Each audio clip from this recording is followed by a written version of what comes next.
Soulful means something that's heartfelt, deep and profound. To journey means to travel from one place to another. This show is about deep and heartfelt discussions about where we are, where we're headed, and where we've been. It's a place where we highlight memorable moments we've had.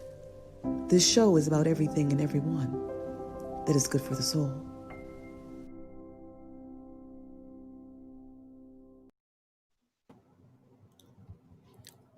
Welcome to Soulful Journey.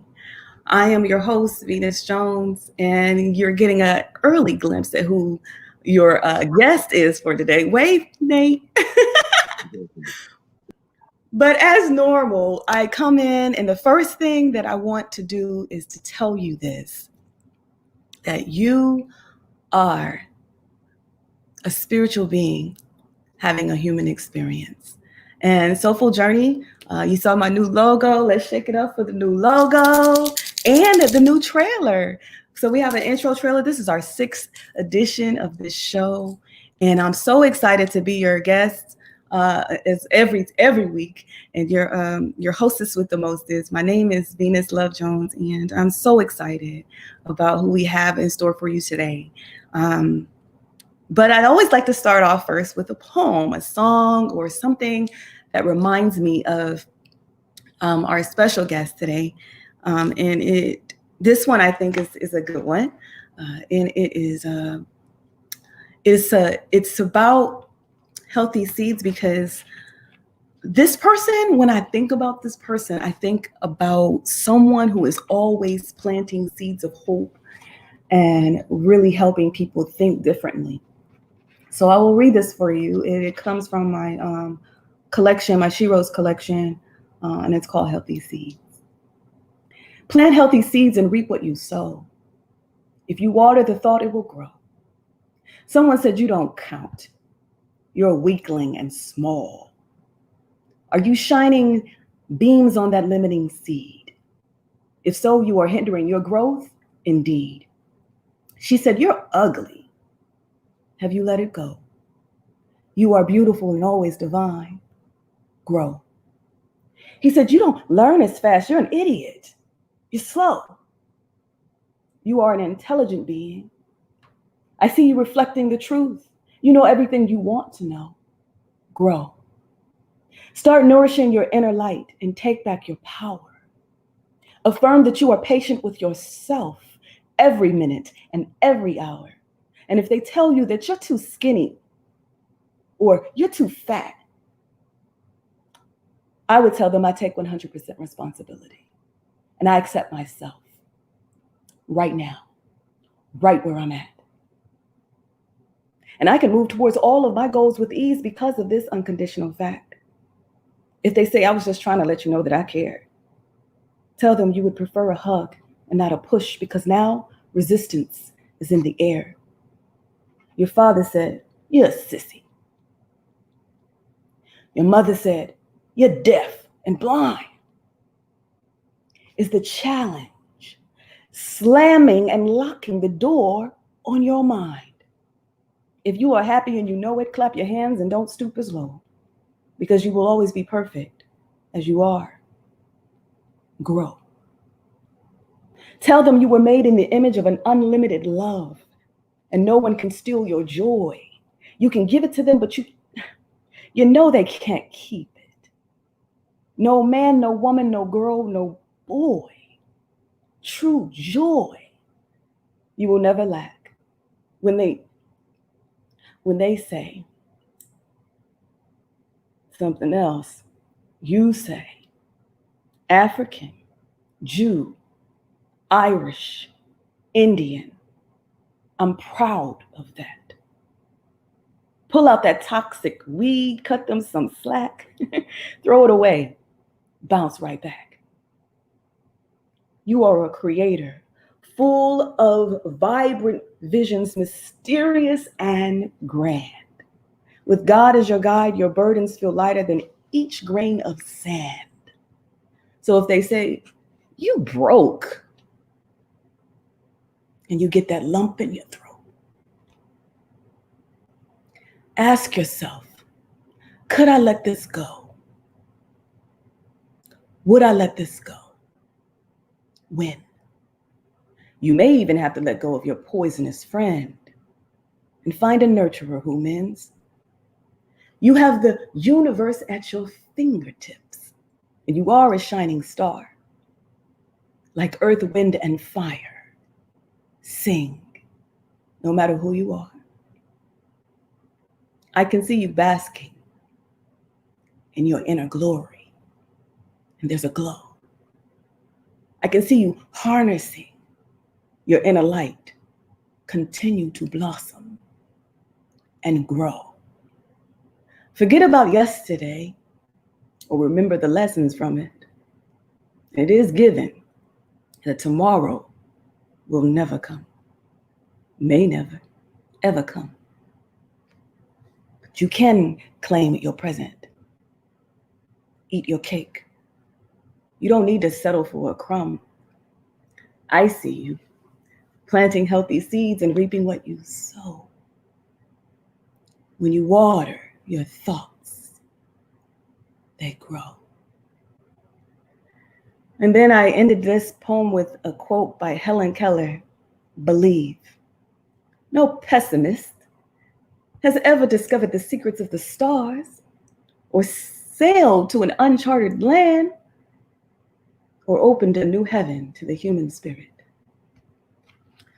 That poem was called Healthy Seeds. You can find it in my book, She Rose, first released in 2006. And you can find it on Amazon and iTunes. But right now, I want to tell you about our guest, an amazing person that, as I said, I look to for inspiration. And he is an author. He is a coach. He is so much to so many different people. I think he might have the record for being on more boards than anyone I've ever heard of. But I'm going to let him talk to you a little bit more about who he is and about why he's here today. Please welcome Nate Patterson Jr. Good evening. Good evening. Hey. Good evening. Good morning, wherever they at. I'm gonna step back. I appreciate that intro. Ooh, I was amazed by that poem. I found myself really caught up in that. Yeah. Thank you. You know, words really mean a lot because that's our first. A lot of times, that's that first row, that first intro that we have was those words. But I also realize in life that words are based on perspective, and people can take different meanings from words. And I want to thank God for just being able to make this evolution, this transition. I think about myself as every city has their little, let's say, for lack of a better word, urban, or some people may call it ghetto areas. And I come from an area that wasn't so maybe affluent, but I didn't know I was poor because I had so much love around me. I didn't know I was poor, and I was born in Mobile, Alabama. And it wasn't until I got to Los Angeles, California, that I realized I really didn't have the materials that most people did have, and I didn't know it. But that was crazy. I was raised by a lot of ladies because most of the men in my family at the time were merchant Marines, which means they were gone for anywhere between 3 and 6 months, sometimes 7 months out of a year.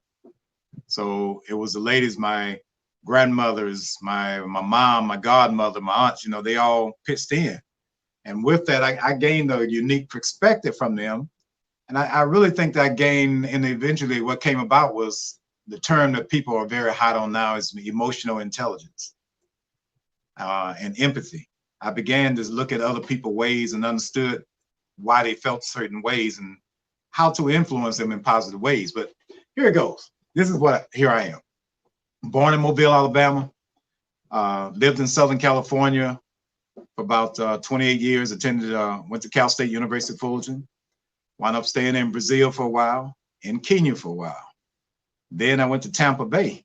I was there for about 7 years. And in Tampa Bay, I ran into this young lady at this conference. Well, no, it was Jay Henson's Duna Dole Urban African Ballet, her group there. And her other group was Life Force. And she said, I got this young lady who's going to come speak to everyone, and she's going to recite some of her work, and she's very exuberant. Well, that was an understatement. And that lady was you, Venus. You came into that room and you just lit it up.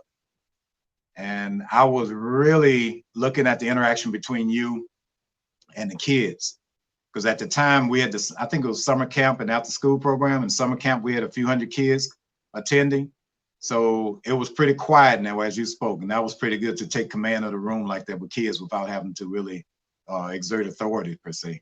But I was in Tampa Bay for a while, and then my mother called me home. She was not feeling well, and I came back to spend the last 4 years of her life with my mom in Mobile, Alabama, which I still reside in my hometown now. So it's been a circle for me, a full circle for me. When I think about her and all the wisdom, I want to share one thing with you. I did this book called Mama's Wisdom, an ebook, and I'll be willing to share that with you if you want to later on. But I got this one post that I really remember. I had to write it down because I don't remember things word for word. I change a little bit every time I read it. But my mother taught me this lesson that I really want to share. Here's the lesson. Each one of us in the household has chores to do, which we rotated weekly. My sister, my brother, myself, we rotated between cleaning yards, cooking, cleaning the house. We all did that. This particular week, one of my duties was to wash the dishes, and I was really struggling with that. I'd never liked washing dishes, never did. My mother saw me struggling, she took me aside, and then she started washing some of the dishes right next to me. And she explained to me how important it was that I clean the dishes well.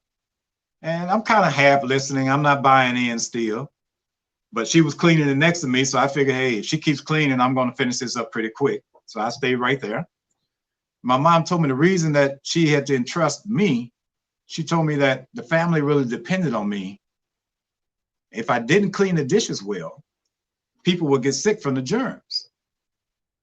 So she said, I'm entrusting you to protect the family. Immediately a light went on within me, and I became that protector. I wanted to do the best I could. So I went from a child being forced to clean to a family protector. And that really, when I came into my corporate life, and I'll talk a little bit about that later. When I came into my corporate life, it taught me a good lesson. And the lesson I learned was you connect people to the bigger objective. You share the plan, the purpose, the consequences, and most people will excel in their responsibilities.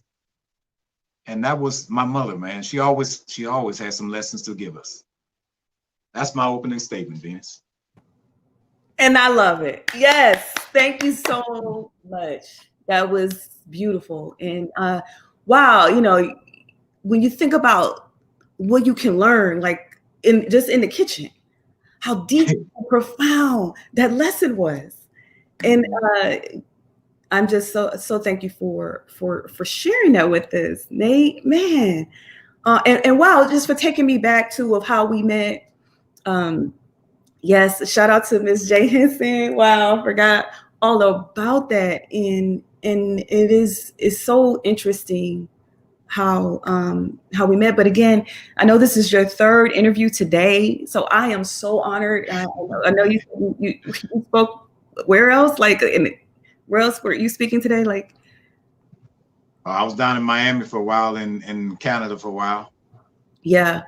So I just want to remind you all who we're listening to again. Nathaniel Patterson Jr. is an author, a coach, a public speaker, and he's a trainer who focuses on building new generations of entrepreneurs. Now you'll have to remind people what that is. Entrepreneurs, and leaders. And he's served his community for 30 years, 30 years in business development, and on the nature of high-performing teams that instill cultures of excellence. He believes insecurities and bad habits deter us from excellence. And we were predestined to bestow, to bestow the greatness of the Creator. And I just think that is that statement alone. I want to dive deeper in that, if you don't mind, because at some of us, we come in here in this realm, and for some reason, that's why I wanted to start off with that poem. Somewhere we get off track, and we get into our mindset of, well, I'm not meant to be great. Nate, that's for Nate, that's for Venus. I'm not really that. What do you say to that person who didn't have a mother like your mother, who was and maybe they're listening right now, but can you expand more on that statement of Well, I mean, I can relate to that because really mine was an evolution, a transition, because I dismissed what my mother was saying when I was young because I felt that she was supposed to say that. She was my mom. She was going to be my biggest cheerleader. Right. But I felt as a kid, because I grew up with glasses and everything, and I still have them now. But, I grew up with the glasses, and I would go up and down in weight. So they would tease me about my weight. And at the time, it was more like being called tar baby, the word tar baby. So all those things really, outwardly, I still was like, I'm fighting. But inwardly, it created a lot of insecurities for me. Yeah. So my step was that I really didn't believe that I had anything of value. I got pretty good grades. I was a B plus student in school, but I still didn't think I had anything special. I love to play in bands and instruments and stuff. And I was playing sports. I was on the debate team, but I didn't have anything of value. I just did that because I wanted to impress my family, because they were into those things before, and I wanted to show them I could do it. So it was a struggle for me, even when I got to California. I always call this little country kid gets to California. I got 6 pieces of clothes and a Nova that was, you had to put it in park every time you came to a light because it would cut off, Yeah, so, I had another one too. yeah, So I'm struggling with myself. Like, I'm out here and I'm looking at LA, everything you want to do is there. So what are you going to do?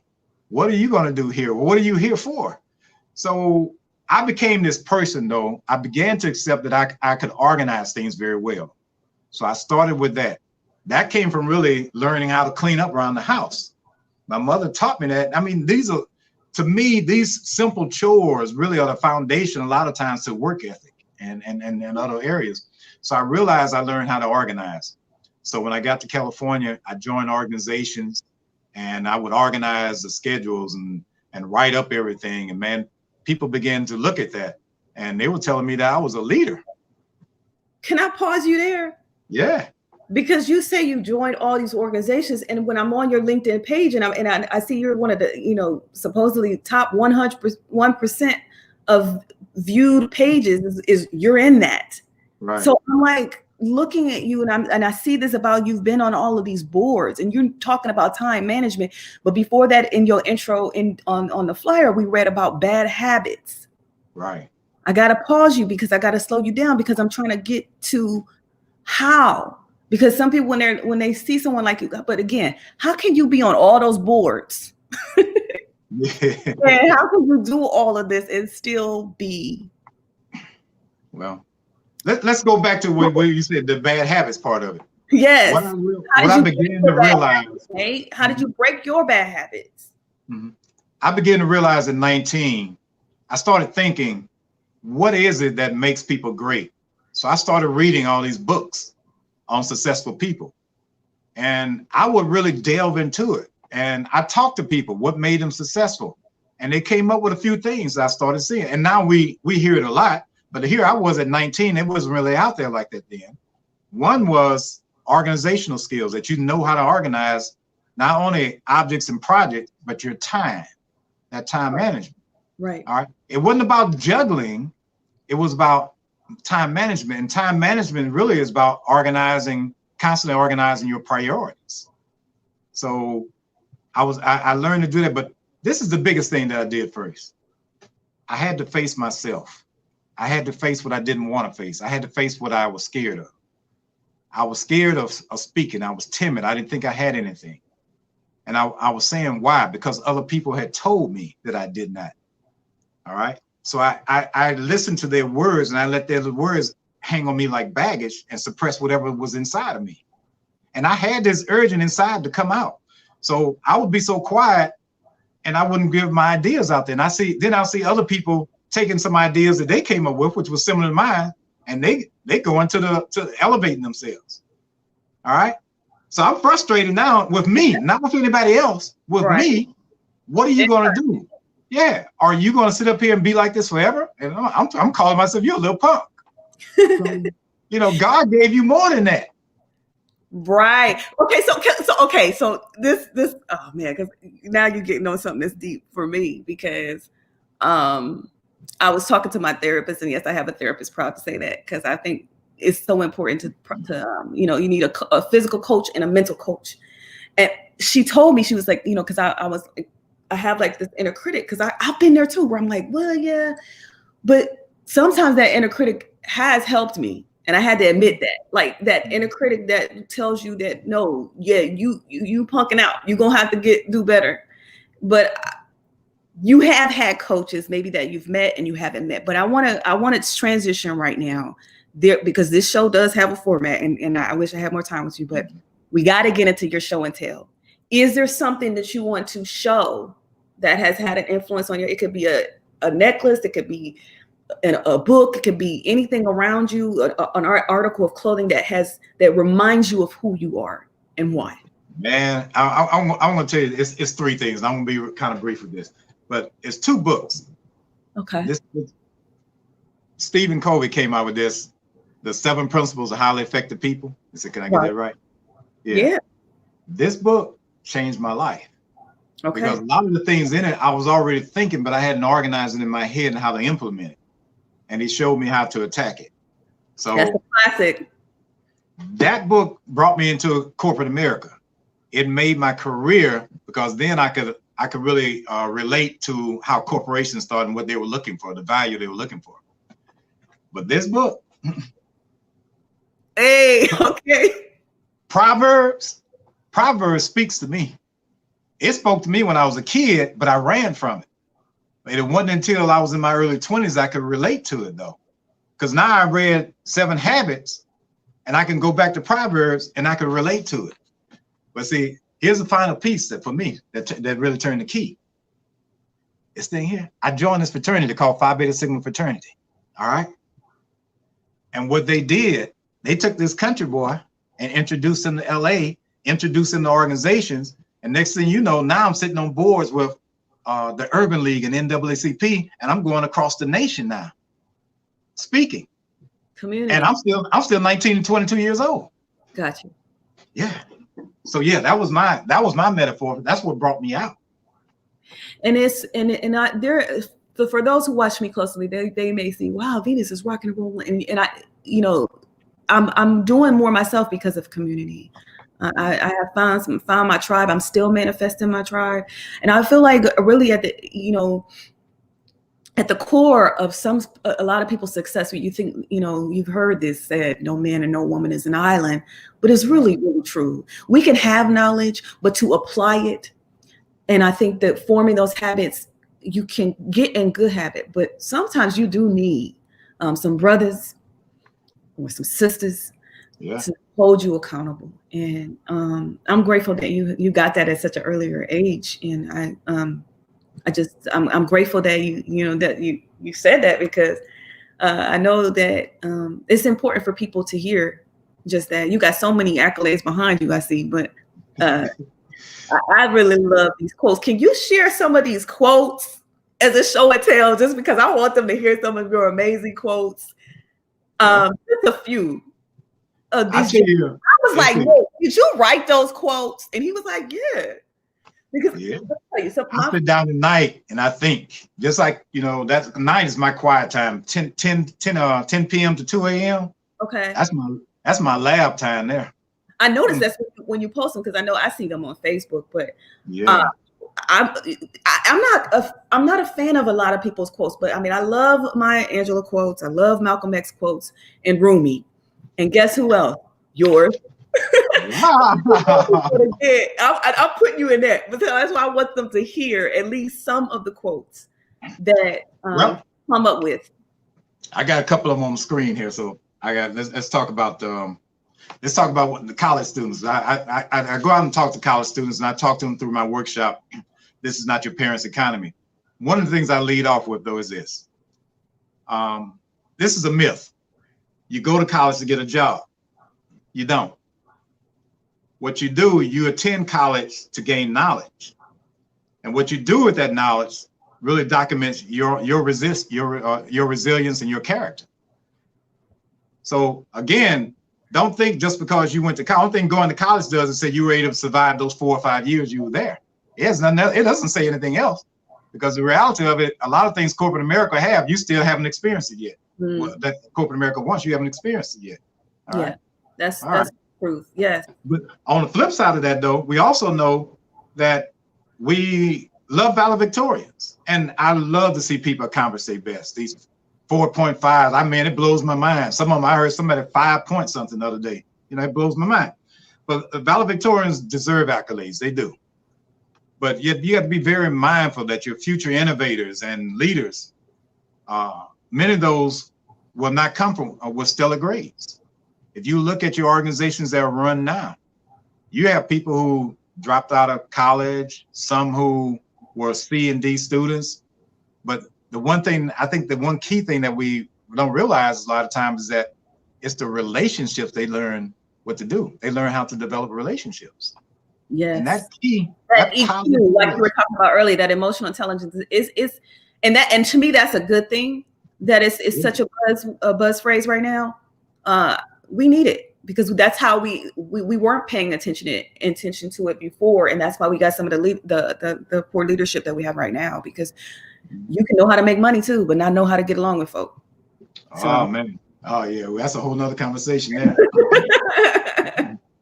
One of my favorites, though, for guiding myself is that a leader does not have to have a leadership title to influence an outcome. So you don't need a title. For the longest, people overlooked me, passed me over, and I didn't have a title. But I was the one who they had to come back to because I had the most influence on the employees, and they recognized that. So have you seen The Black Godfather? Yeah. Oh, that was a long time ago, right? Hold on. Not the black exploitation film, but there's one about Clarence Avant that's on Netflix right now. No, I haven't seen that yet. Oh, no. You need to watch it, because he is a perfect example of that quote that you just gave about how it's not always the person with the title who's out front, who's really running the show. Yeah. And it's such a huge myth. But and for a while, even after I had watched the film, I was just blown away that he was like the puppet master, if you will, of almost every great, anything that had to do with music, film, and Hollywood that came from our culture. As Black people, he was behind it. You got to see The Black Godfather. It was inspirational of how one man who you don't even know his name is doing the dang on thing. And it was like, wow. And because some people don't want to be famous, but you can still make a difference and lead from behind. And I love that quote. You're right. It's so true. Yeah. Yeah. But, I think really what I try to get across the most is that with everything we have going on in the world, people have personal biases, discrimination, racism, everything. Yeah, we have those negatives out there. But the reality is that the mistakes that we personally make, the fears and doubts that we allow in, have more to do about where our careers elevate to or not. So my thing is, let's go back to that old school quote based in the cliches that take care of that which you have control of. My attitude, my habits, my goals, I have control of those things. So if I do that with excellence, they may be able to kind of deter me, but they can't stop me. Oh, I love that. Yes, indeed. Indeed. I know I highlighted a lot of quotes. I wanted you to just read them down the list, but I don't know if you had that in front of you, but I got that list. You got that list? I got that list. That list, though. You don't have to go into speech on each one. I just want to hear 4 or 5 back to back. You see, On the networking, many are great at socializing, which is meeting people, but poor at networking, advancing the relationship. Okay. Self-made. Anyone who says they are self-made has decided that their ego is bigger than the truth. You stand on the shoulders of many. Okay. Check this one out. Many people don't like vision. They lack courage. Their insecurity tells them that they are no different from others who have failed. Wow. Yeah. Type some of the ones I like in the chat. Let me know which one that's really resonating with you. And if you have a question for Nate, let me know. You can definitely chat. We can bring it into the chat. There's a lot going on right now. And I don't know. Did you have some more you wanted to read? Let me know if you have any more. Well, go ahead. Let's flow with it. Go ahead. What you coming? Yes. So okay, continue. All right. So one of the other questions I wanted to ask, is there one of your and this is a tough question because I always feel like it's a little morbid, but I always want to ask it because I don't know if you've thought about this. And somebody said they're sharing this with their son. That's great. Okay, good. I'm not sure who you are, sir. If you want me, or sir or ma'am, if you want me to know who you are, sometimes I don't know unless you like type in. So make sure you register your names. But hey, I'm glad that there's people are feeling good to share this. So, what is maybe the biggest lie that you have ever been told, and how do you? Yeah, let me just stop there. What's the biggest lie that you've ever been told? That comment, that quote I just told you, that myth. You go to college, you get a job. Oh, that is a big one that we've all heard.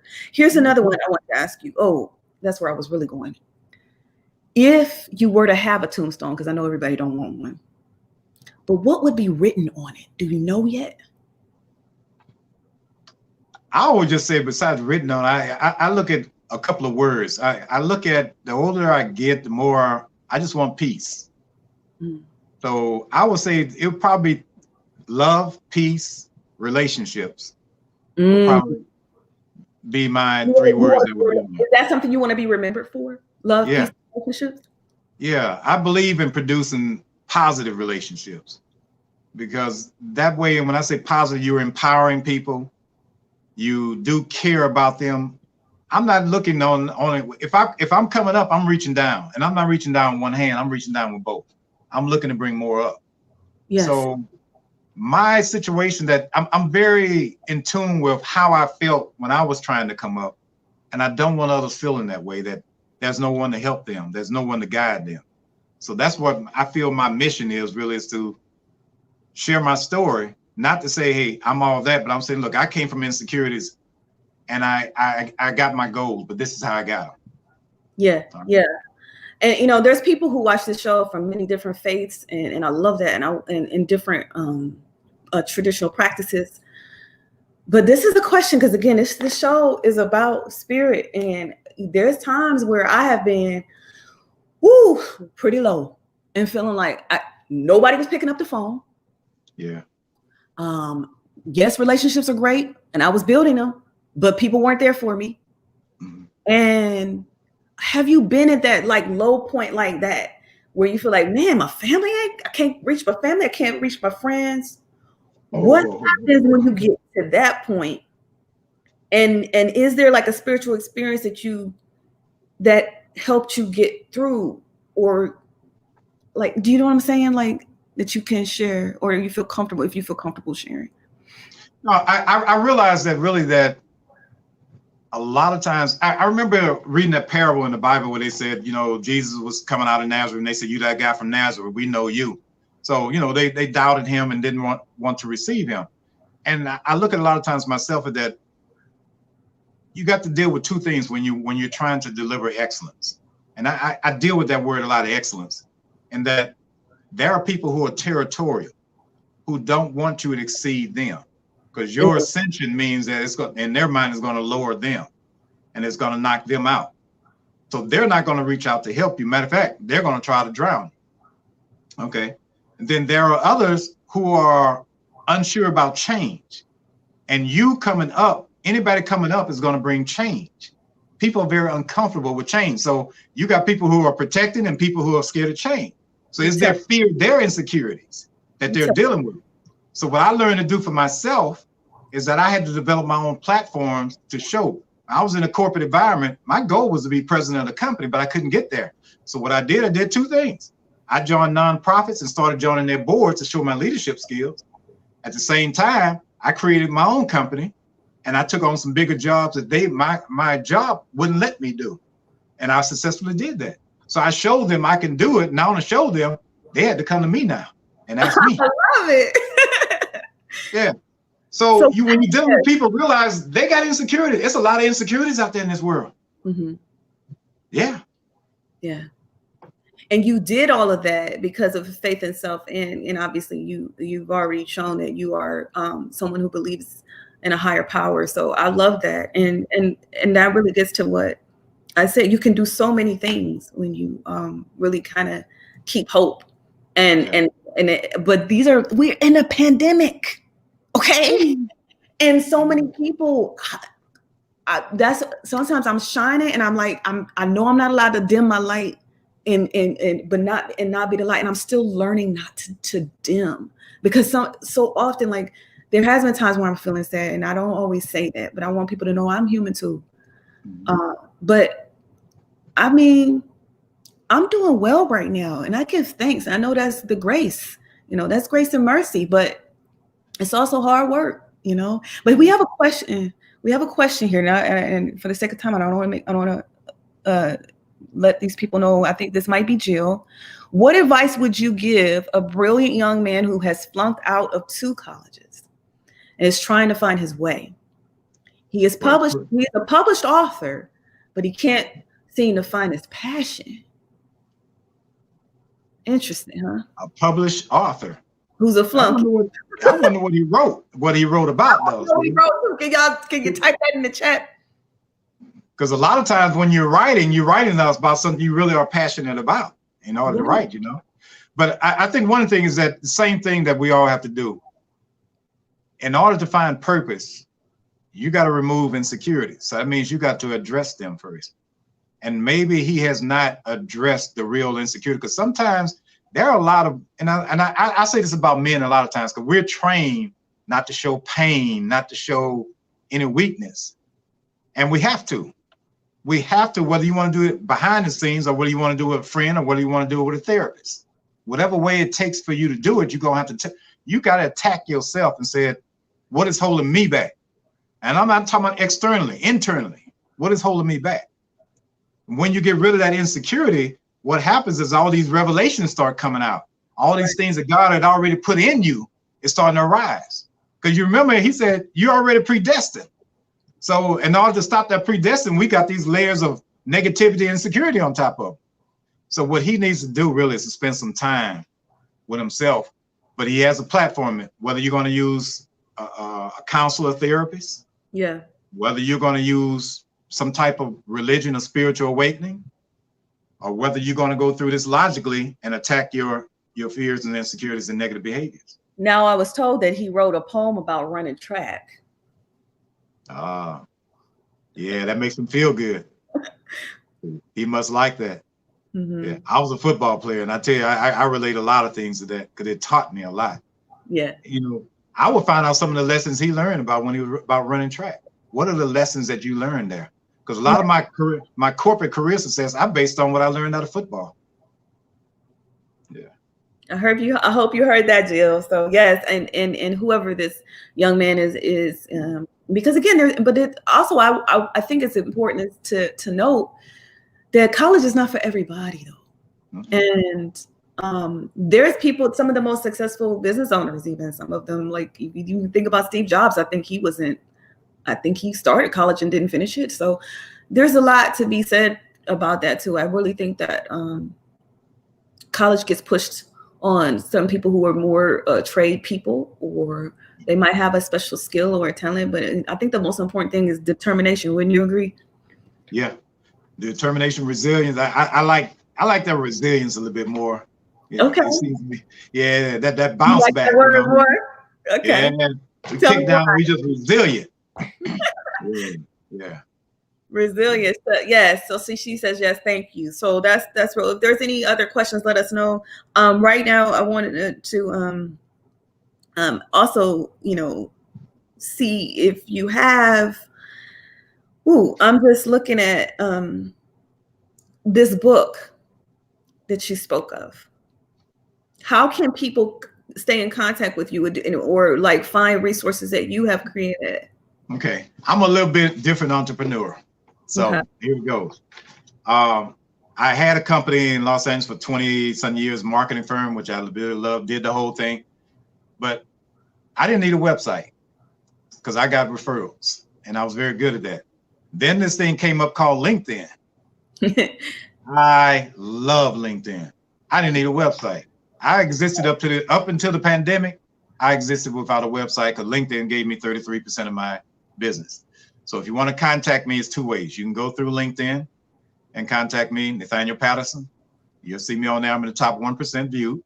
And then the second way is my email address with my company. It's called A Culture of Excellence, LLC @gmail.com. If you contact me through one of those two, I can get that one of my ebooks to you. And I have 3 ebooks available. One on small business tips, one on life and coaching.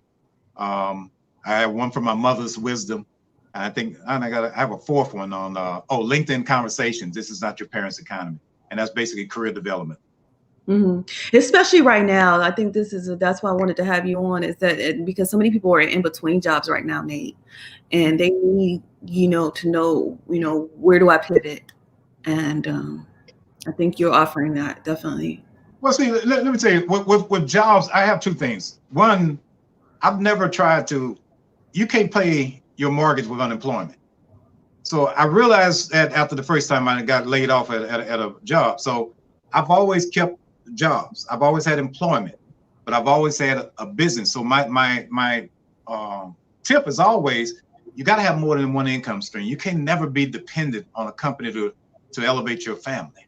You got to do more than that. You got to have more than 2 to 3 income streams, what you're looking for.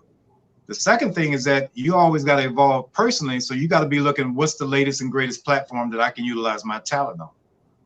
And that's what, I transitioned on the path. So with this pivoting during this pandemic period, you got to look at what is my purpose? What is my true why?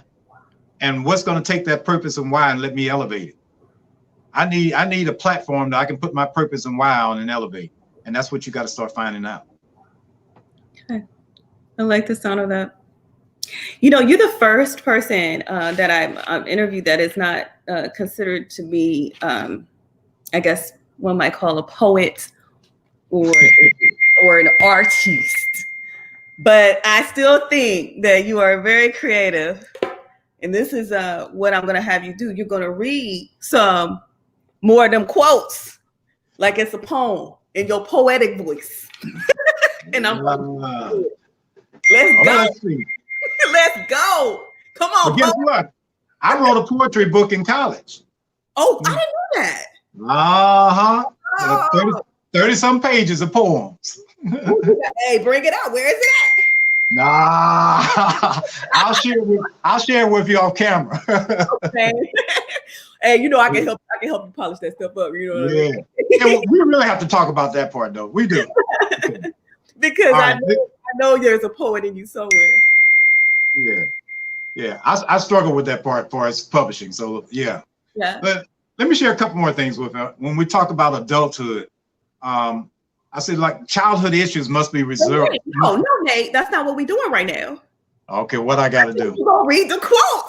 And somebody keeps pinging me. I got to learn to turn my ping thing off because these people really. Oh, that's what that is. I was wondering what it was. Like, really, right now? Okay, but that's okay. Well, see, that's a quote. What?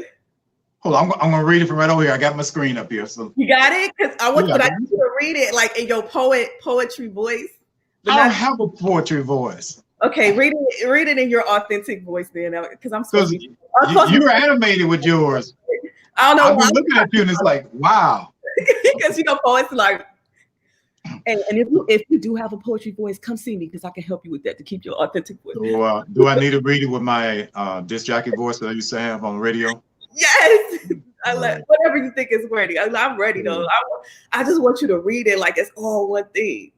Or like put the career quotes with the relationship quotes, or however you think it works. You ready? Let's go. I'm gonna start playing first. All right, teach. Childhood issues must be resolved. Otherwise, adulthood becomes a series of doubts, excuses, and fears. You must allow the pain to become your gain. Okay. When most people say it can't be done, be mindful. Be very mindful that it's based on their experiences and observation, not your resilience or your talent. The best advice I received, very short: stop making God small in your life.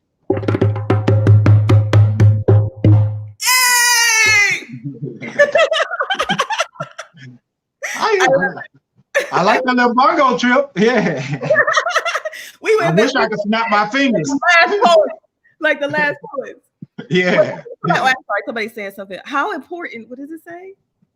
How important does he believe? Let me put this one. I forgot it because sometimes you can put it up here so you can read it. How important does he believe a mentor is in someone's success?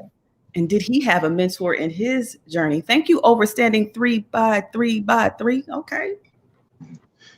I believe that a mentor is very important. Not a mentor. Let's put mentors. I never had one formally, but I just count the people who spent time talking with me as part of my mentor.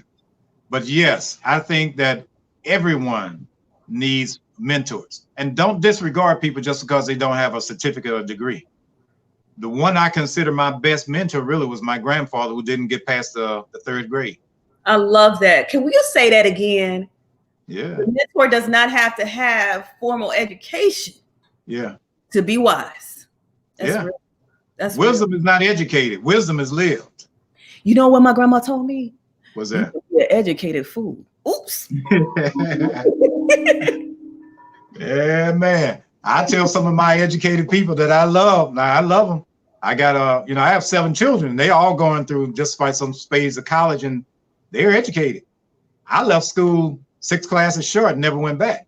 Yeah. So, but it's about observing and about doing. I think that as a mentor, whether you're a life mentor, a career mentor, you just need them in your life. But you got to use some spirit of discernment, because everyone is not a person you should spend that type of time with. So you got to use some discernment there and kind of do some research with them. Yes. Yeah. And I think that's real. Thank you for that question, Overstanding. And I hope you overstand that. Yes, Uriel, we see you with the 100. Thank you. He said, keep that 100. All right. So I want to ask you this final question. And think back. You might have to take a deep breath with me. Yes. And I want you to think back on what has kept you so full. Get it? So full. And all the way live lately. Like, what has been keeping you where you are, like, and keeping you going lately? Like, is there something, what's the last thing that made you laugh or smile? Oh, I smile and laugh every day. I love to smile because I just realized that I'm really in control. So no matter what you throw at me, I ain't worried about you. It's just a matter of just figuring out which way I should go. But I'm wondering, like, for some people, it's music, it's dancing, it's meditation, it's yoga, it's jogging. All that. You do any of those? I love to work out. I love to get 3, 4, 5 miles. Now I do walking besides running. You do that in the morning? Yeah, I love that 5:30 type thing. I go to bed at 1 o'clock and I'm up about somewhere between 5 and 6. Somewhere, man. Always been this way, Nate. Yeah. So you've always been an early riser. I've always been an early riser since I read a book at 16 years old that said most successful people wake up early and deal with life before it begins. I told you with these quotes. I told you. I'm so full. I'm full. Say it one more time. Yeah, most successful people are going to wake up early, and they're going to deal with life before it begins. Before it begins. That's deep. Yeah. I'll never forget it. Yeah. You don't want to be reactive as much as you can. Be proactive. It don't stop, y'all. It don't stop. So keep going. Wow. You know, this is amazing. I have had so much fun. You know, believe it or not, it's almost time to say goodbye. And I just don't know if there's anything else that we need to know. But I think that it's been amazing. Thank you so much for being here and just dropping these gems. Keep doing it. Hey, shout out to Phi Beta. Yes, I know you gotta give a shout out to your peeps and continue to keep doing all the amazing things that you are doing in the world, Nate Patterson Jr. You know, I don't know my biological father, but I do know that his name was Nathaniel. So, and another thing I want to say to you is that I know that you are a father figure to many, and I want you to continue to, hold that space for people who just want to come to you and just get some of this wisdom, because come get it. Come get that wisdom, y'all. I've definitely shared one of my favorite people I go to just to remember, who I am and how important it is to live this life like it's golden. So I am so happy that you all have tuned in. I'm going to say goodbye to Nate for now. Bye, Nate. Thank you. And I'm going to remind you all to, if you like this show, make sure that you click like. Make sure if you think that this can be beneficial, this information is beneficial for a loved one, and please share it. And subscribe at venusjones.com, as well as at the YouTube channel, which is also Venus Jones. So I want to thank you, all of you coaches out there. If you know somebody who we should interview too, let me know. But until next time, I'm going to send you so much love and light, my friend, because I strive to always be divine to those who mend. So just remember to keep looking up and to remember to keep looking out. And if you do, you'll have a lot less fear and you'll have a lot less doubt. Until next time.